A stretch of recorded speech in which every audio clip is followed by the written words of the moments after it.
Ain't no hood like victimhood. My exit story. A story about giving victimhood the one finger salute, reclaiming my mind, and finally returning the blame button to its rightful owner. No one. You know, when you're a little kid and you trip over, and your first instinct is to smack the nearest person, convinced they must have pushed you? Childhood logic, right? If I fell, someone else must be responsible. I did this. I saw others do this. It was normal. And for a long time, my healing journey looked exactly the same. Blame was always within arm's reach because it's so tempting to point outward instead of inward. But the truth is, healing only begins the moment we stop hitting whoever's closest and start asking why we fell in the first place. Victimhood had been my shadow comfort blanket. Not because I wanted a pity party, though I do love a good booty shake on the dance floor, but because blame made things simpler. If it was someone else's fault, then I didn't have to look within. But at some point, that very same blanket starts to suffocate you. The truth is, I had already begun the shift out of victimhood years ago, slowly, quietly, inch by inch. But if you're not paying close attention, stinking thinking creeps back in. Blame slithers back into the driver's seat, and before you know it, you're right back in camp victim, roasting marshmallows over the fire of your own resentment. On this particular week, I got sick of the bullshit. People letting me down, professionals not doing their job properly, receiving yet again another driving infringement for not doing the right thing, people in paid positions to help the vulnerable simply opting out. I was so done. And I guess the universe was too, because what happened next was capital S strange. I was cosmically ushered towards freedom once and for all by none other than Andrew Tate himself. To be honest, at that point, I didn't know much about Andrew Tate at all. I wasn't a fan. I didn't know what all the hype was about, and I didn't know what he stood for either. I only knew he was perceived as highly controversial in the media. That was until he started showing up on my For You pages across all of my socials. I'll admit I was curious, so I started to watch some of his videos. People love to argue about him, that's for sure. But here's the only part that ended up mattering to me. The man refuses to be a victim. And whether you love him or despise him, that message and his words about not allowing excuses to define who you are hit me right in the heart. His blunt, unapologetic attitude towards excuses was the harshest permission slip I didn't know I needed. He made me see I was not a victim and I can take full responsibility for all that happens in my life and bloody well needed to. And that I had to accept that I'm the creator of my own reality, and it was high time I took ownership of my life's outcomes. I had been delusional enough to think until then that I wasn't holding on to shit from the past until I had that cold, sobering realization that I was enacting the equivalent of cock blocking myself from an awesome life, except penis had nothing to do with it. I was blocking myself from living my best life and getting everything good. Becoming aware I had been in victim mode for too long made me see through a new lens. I had let my mind run the show and take charge, believing it was the awareness until I paused long enough to ask myself, wait a minute, if I'm the mind, then who's having this thought? That question cracked the door open. Slowly, I started taking back the reins of my mind, questioning its stories, shutting down the old narratives, and refusing to let it run wild. It wasn't easy. Getting back my power depended on one thing: choosing again and again to direct my mind instead of letting it direct me. Once I realized this, everything shifted. I could command my mind, dismiss its lies, challenge its narratives, refuse the drama. This reclamation was messy, uncomfortable, and absolutely necessary. But before I could exit victimhood fully, I had to take stock. Not a blame stock take, no BS inventory and feedback form from every lingering wound triggering justice, betrayal, and heartbreak. I was still lugging around like emotional bricks in a backpack. And the list was long, ridiculously long.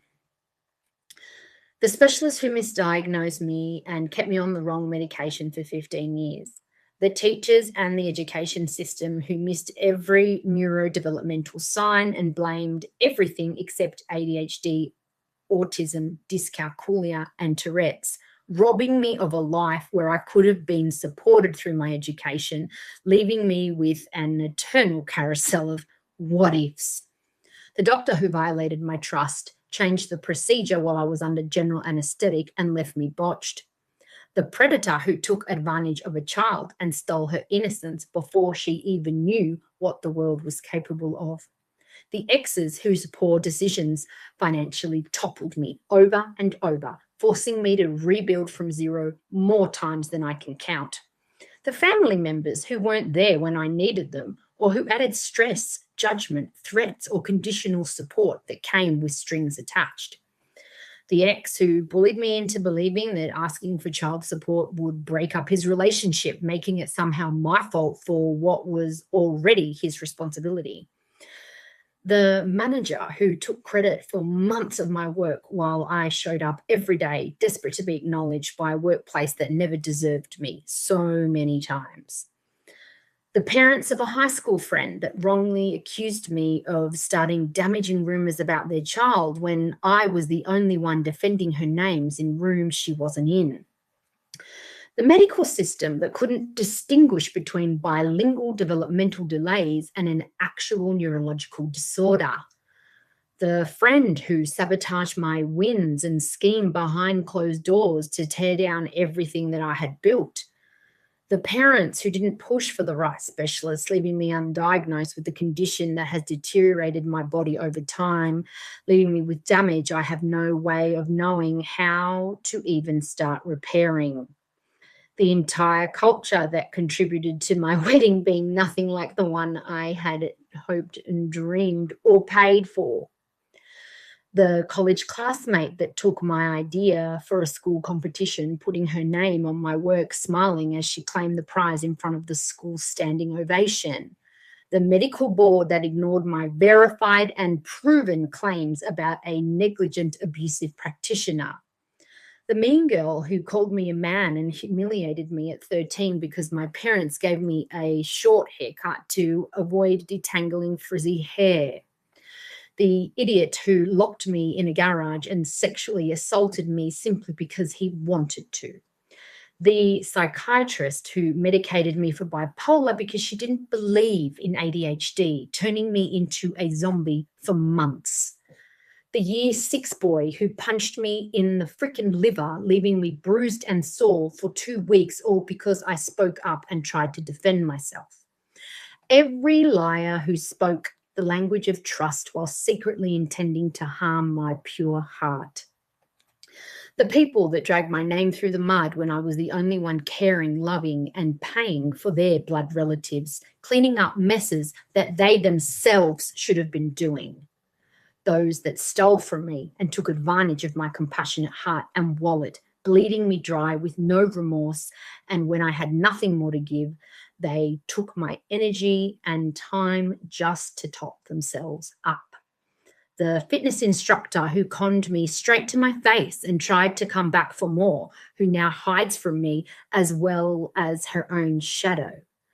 And the jealous entertainment industry insider who strung me along, offering me all sorts of pretend and make-believe deals as long as I kept handing over more of my work for her to review, criticize, and copy.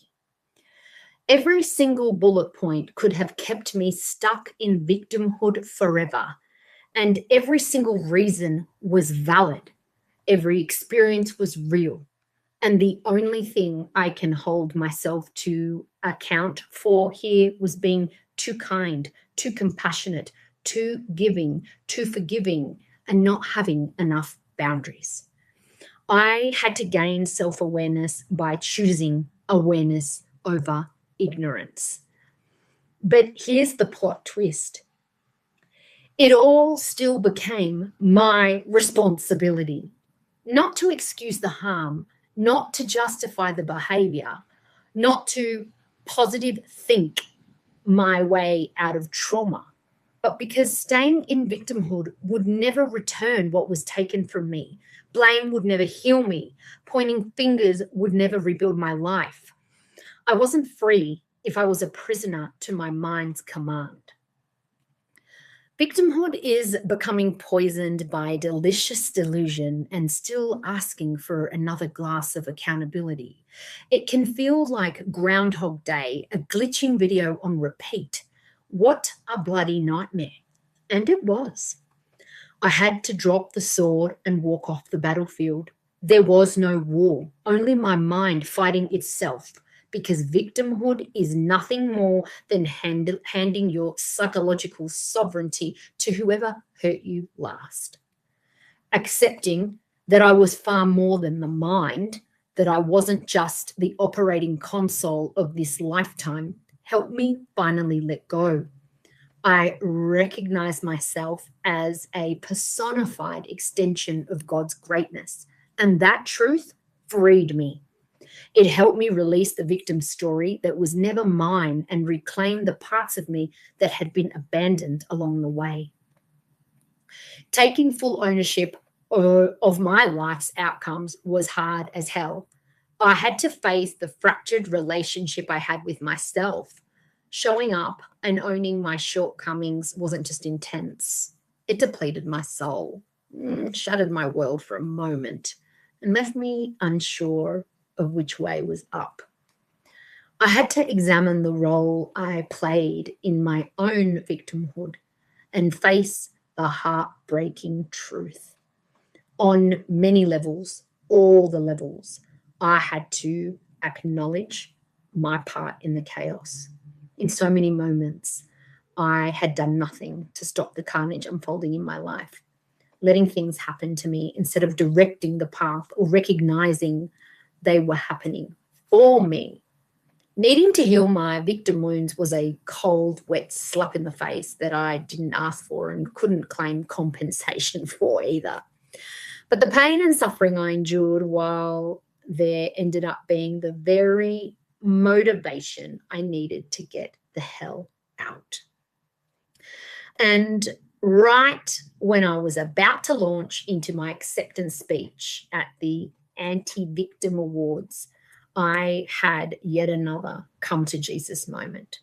For fuck's sakes, where will I find the energy and commitment to grab that inner strength and hold on tight to radical self-responsibility without losing my grip, letting go, and feeling much like that time I fell off the flying fox as my body weighed more than the non-existent strength in my arms?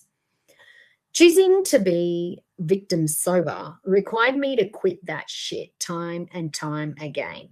And when the old voice would pop up in my head, I had to challenge it every time. Every unhelpful narrative, I had to fiercely shut it down and direct my mind, affirming, I don't do that anymore. That's not how I roll. Taking back the reins was the hard part of the journey because it's easy to slip and start blaming others again.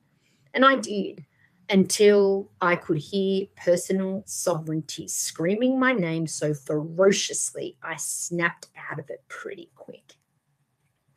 And in the middle of almost crossing the victim maze threshold, I remember being on the phone to my cousin stating that I surely was the main character in the real-life version of The Good Place, as I was surely living hell on earth. I was convinced that I must have destroyed nations in past lives because this much crap was not meant for one person. We had to unpack the cognitive dissonance and all the random parts of me that battled with internal conflict, thinking the universe has it in for me versus knowing God loves me and wants me to have a happy, blessed life. I know all too well that you don't just heal something once, send it on its merry way and skip off into the rainbow-coloured sunset.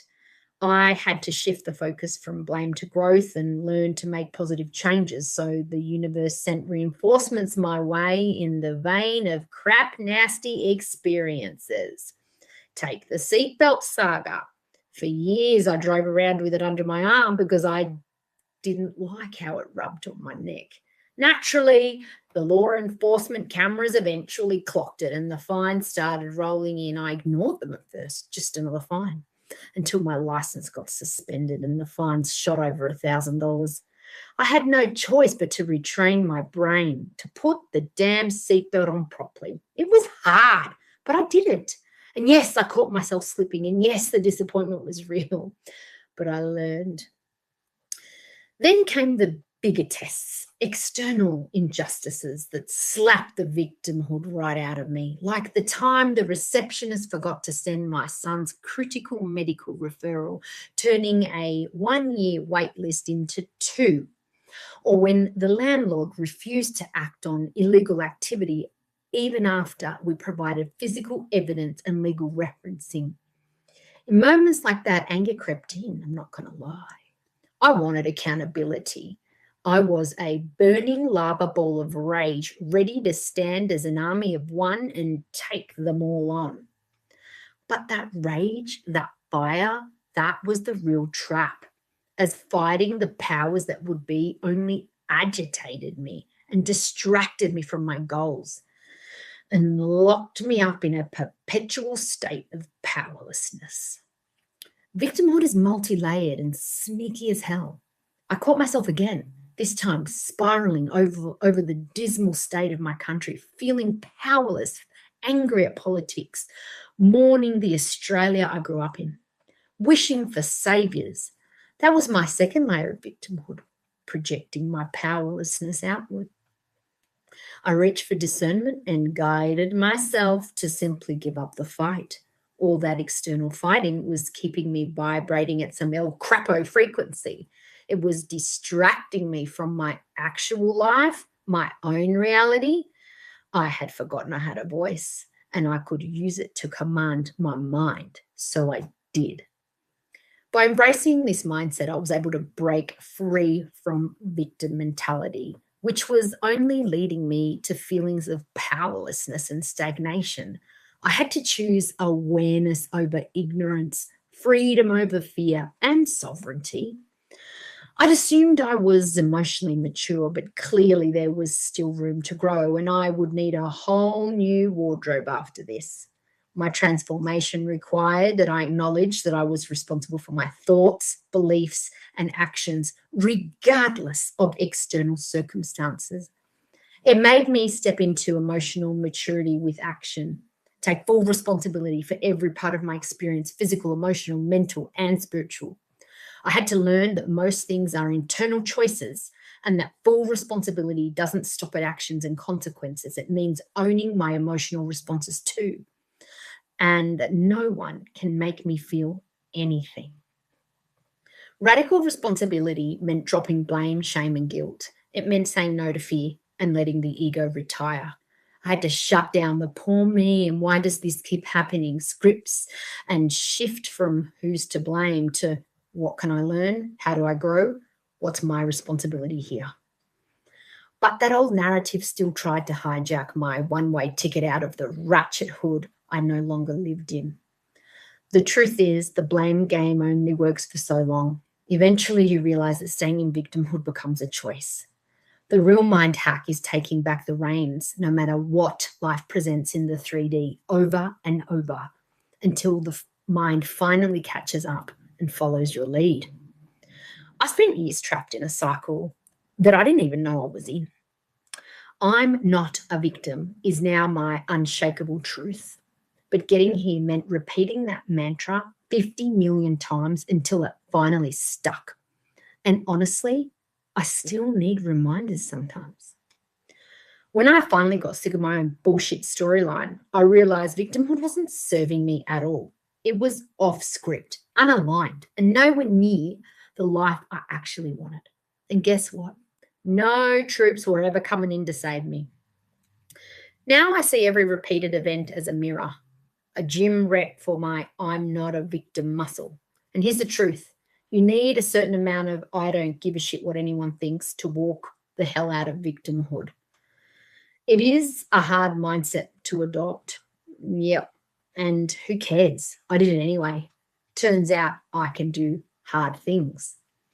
And even though the victim script still pops up now and then, trying to lure me back into the hood for one last party, I send a firm cannot attend and choose accountability instead. No more excuses. I have the power to change my life. It all lands with me. I'm not a victim.